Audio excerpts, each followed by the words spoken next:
Bonjour à tous et à toutes. Donc là, j'ai reçu un petit message de la part de Kamui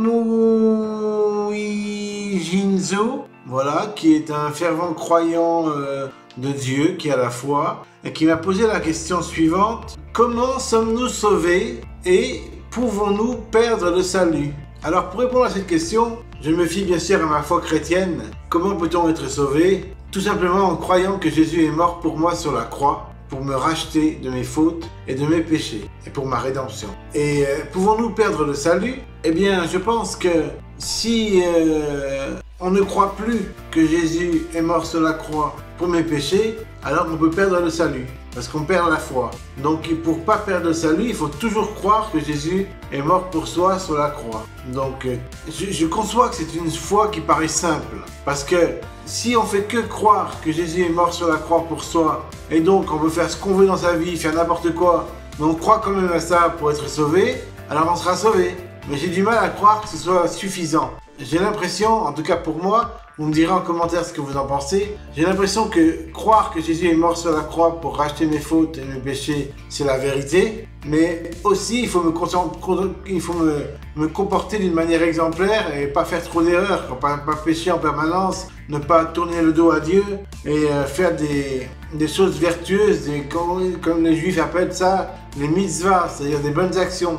Et en faisant des bonnes actions, eh bien, ça va pas justifier, c'est pas parce qu'on fait des bonnes actions que ça va justifier qu'on ira au paradis. C'est parce qu'on croit que Jésus est mort sur la croix pour nous qu'on ira au paradis. Ça, je le sais bien. Mais si en plus de ça, on se comporte mal, si on se comporte mal et qu'on croit en ça, comment peut-on-nous aller au paradis?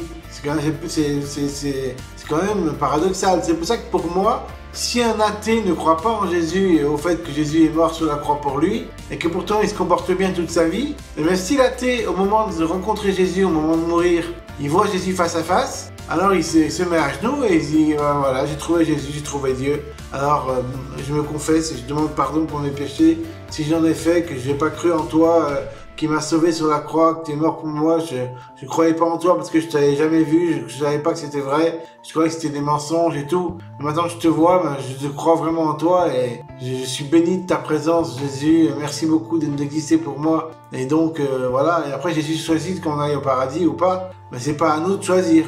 Ça c'est sûr que c'est pas à nous de choisir, c'est pas à nous de dire voilà, je me suis bien comporté donc je vais au paradis. Ça c'est impossible de faire ça. C'est Dieu qui choisit. Nous on est que des serviteurs de Dieu, et si on ne croit pas en Dieu, ben, il faut au moins qu'on se serve bien soi-même, tant qu'on ne croit pas en Dieu, tant qu'on ne l'a pas vu, parce qu'on est des saint Thomas finalement, on a besoin de voir pour croire en Jésus, on a besoin de voir Jésus pour le croire, au lieu de croire sans voir. Et ça c'est vrai que nous les êtres humains, on a tendance à vouloir voir avant de croire, mais la religion, c'est le fait de croire sans voir. C'est ça la foi, croire que Jésus est né d'une Vierge Marie, qu'il est mort sur la croix pour nous, ça on l'a jamais vu. On fait que nous le dire dans la Bible, mais on l'a jamais vu de nos yeux.